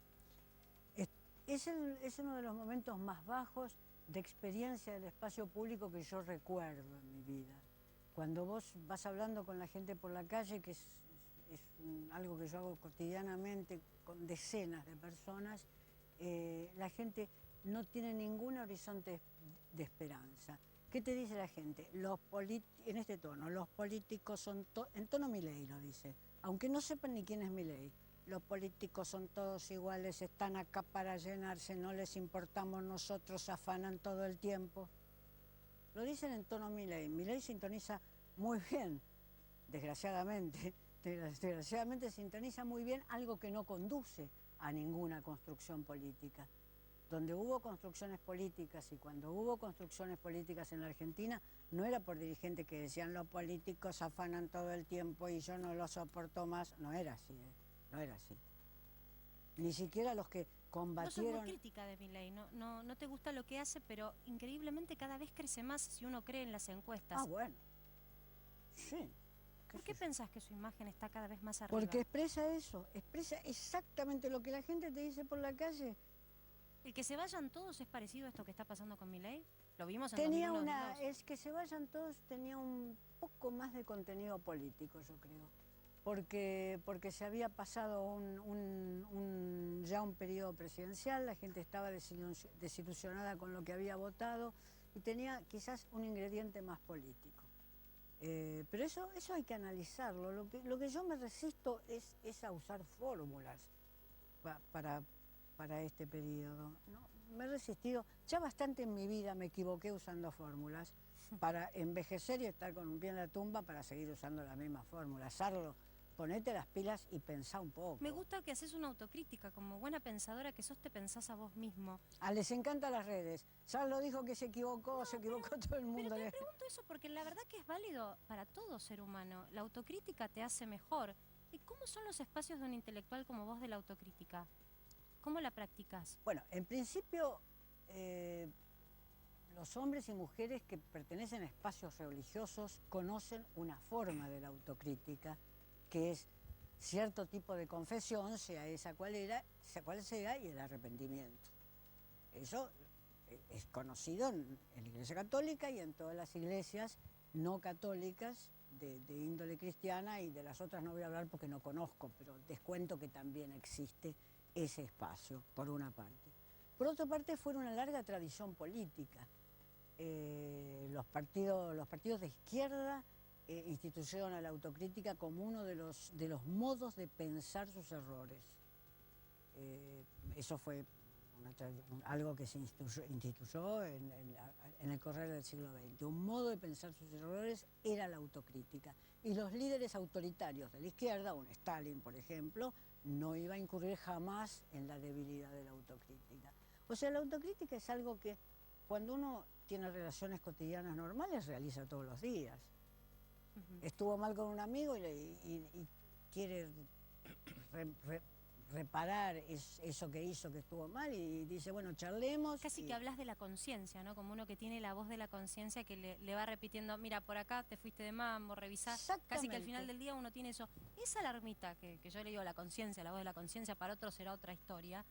¿La tienen los políticos argentinos que hoy nos comandan? Yo no podría decir que no. No podría decir que no porque sería un gesto de soberbia. Es decir, yo puedo pensar que un político que me parece que se está equivocando mucho, como el presidente Alberto Fernández, no tiene conciencia de sus actos. En algunos casos les atribuirá a sus actos consecuencias diferentes a las que yo le atribuyo, o vos le atribuís o otro le atribuirá. Pero no tiene, decir que alguien no tiene conciencia de sus actos es casi extirparle la condición humana. Sí, es cierto que no es muy común la autocrítica en la política general argentina, no se escucha mucho, nos equivocamos en esto, sino más bien la justificación. Tenés razón, es como si la autocrítica fuera piantavotos. Exacto. En lugar de que una cierta autocrítica, una cierta forma de la autocrítica te ayude a reformar para construir mejores políticas futuras, la autocrítica es pensada solo como el instrumento piantavotos, digamos. Es así. Que alguien lo inventó desde el marketing, porque no sabemos. Tal vez alguien que se muestre más humano y diga, me equivoqué y ahora que lo vi quiero ir por tal lado. Capaz que eso en una Argentina tan loca, en donde Milei crece, como vos decís, según tu mirada sin un fundamento, tal vez fuera, me parece, ¿no?, una estrategia distinta de marketing. No, yo no digo que Milei, una nota al pie, yo no digo que Milei crezca sin ningún fundamento social. cuanto más despojado de pensamiento político esté la ciudadanía, más puede crecer Milei. Para que crezca un Alfonsín, para dar un nombre, la ciudadanía tiene que estar profundamente interesada en lo político. Esa fue la ciudadanía que le dio una ventaja, una victoria al radicalismo cuando ganó Alfonsín la presidencia. Era una ciudadanía muy interesada en lo político. Para que crezca un Milei tiene que ser una ciudadanía desinteresada de la política, casi confiada en que ciertas fórmulas, cuanto más sintéticas y cuanto más simplistas, son las que nos van a conducir a un futuro mejor. Yo te preguntaba antes si hay o no un parecido con el que se vayan todos del 2001/2002, pero cuando uno piensa, de allí salió un líder impensado de la política como fue Néstor Kirchner, ¿no? Con una pisada muy fuerte a partir del 2003. Sí, y además hubo líderes políticos que pudieron construir esa salida, porque ahí no hay que olvidar a alguien que se menciona poco hoy, que fue Duhalde. Duhalde fue el que construyó la salida por la cual pudo haber elecciones. Tomó la presidencia en un momento en que, según todas las declaraciones de ese momento, nadie la quería tomar. Tomó la presidencia en ese momento, después de que Rodríguez Sáez tuviera un periodo de días prácticamente desde el Parlamento, tomó la presidencia en ese momento y hizo la apuesta de una nueva construcción. Claro, como Duhalde pensaba como un piantavotos, entonces, que no lo era, porque tenía la provincia de Buenos Aires con muchísimos votos, construidos por él y por su mujer. Un capital político impresionante. Impresionante, pero como he pensado así hoy, entonces, bueno, nadie recuerda eso. Nadie recuerda esa transición, esa semana que pasaron los políticos en Mar del Plata, donde tenían que convencerlo también a Duhalde de que tomara la responsabilidad del gobierno y condujera a la Argentina hacia las próximas elecciones. Por caso el escenario no aparece nadie parecido a un Duhalde. Por suerte tampoco estamos en ese estallido social, ¿no? Por suerte. Digo, por suerte. Pero la situación económica es muy complicada. Yo te leí y me atravesó una frase tuya que decís que estamos prácticamente a merced de la inseguridad de la ética y la razón. ¿Qué sería el concepto de inseguridad de la ética y la razón? Cuando se afloja, digamos, ese andamiaje que tenemos de los juicios éticos, y que son juicios que además tienen que ser juicios argumentados, no pueden ser juicios simplemente intuitivos, se crea un espacio de inseguridad para las decisiones que tenemos que tomar, incluso las decisiones más privadas, incluso empezando por las decisiones más privadas hasta llegar a las decisiones públicas. Entonces la debilidad de la argumentación ética, que sería la argumentación racional, digamos, la debilidad de esa argumentación crea un espacio donde todo es posible. O sea, no hay reglas, es una Argentina que va perdiendo sus valores en todas las escalas. No sé si alguna vez los tuvo tan fuertes. Estamos acostumbrados a pensar que fuimos un país con grandes posibilidades y que las perdimos. Tuvimos algunas posibilidades importantes a comienzos del siglo XX. Ya a partir de la década del 30, esas posibilidades, como vos bien sabés, se fueron achicando. El peronismo fue un capítulo importante en cierto tipo de redistribución de los servicios que el Estado prestaba a los ciudadanos y a los hombres y las mujeres, pero tampoco es que fuimos un país convocado para el triunfo. Esto más bien dejemos de enseñarlo en las escuelas. No estábamos convocados para el triunfo. Sí, es un refuerzo de la autoestima que cuando uno viaja, viste, casi que te asocian, el argentino es el canchero, el que se cree superior. Esto es algo cultural. ¿Vos decís que hasta incluso en cómo se enseña la historia argentina está inmerso ese mensaje para los chicos? Yo no sé si cómo se enseña, porque sería una acusación a los libros de historia que se usan en la escuela, que no enseñan eso. Es más bien lo que uno diría una ideología espontánea. Las ideologías no son espontáneas, pero es más bien lo que uno diría una ideología espontánea. Así como decimos somos los mejores del mundo en el fútbol, aunque no lo seamos permanentemente, hay una ideología espontánea que va para ese lado. No nos acostumbrábamos a pensar que México y Brasil eran dos naciones mucho más poderosas que la Argentina. Siempre pensamos durante los primeros 50 años del siglo XX que nosotros les limpiábamos los mercados, todo tipo de competencia. Yo te...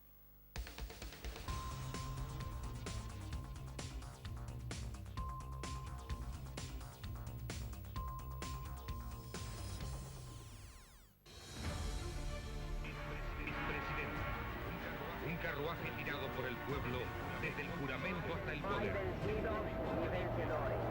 Solamente un pueblo que marcha hacia su lado. Usted como tal es una incógnita desaparecido, es un desaparecido. No tiene...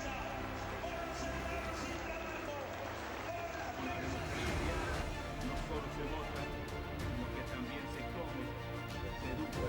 Del clamor del pueblo y con el patriótico apoyo del ejército de las manos. País afuera. Quiero $1000 como prometieron. ¡No que devuelvan la guita! Los destinos de la patria pueden aparecer en una plaza como esta. Y convicciones a las que no pienso dejar en la puerta de su vida. Nunca más al Estado Nacional del país.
Canal 10 de Goya es la televisión abierta, libre y gratuita.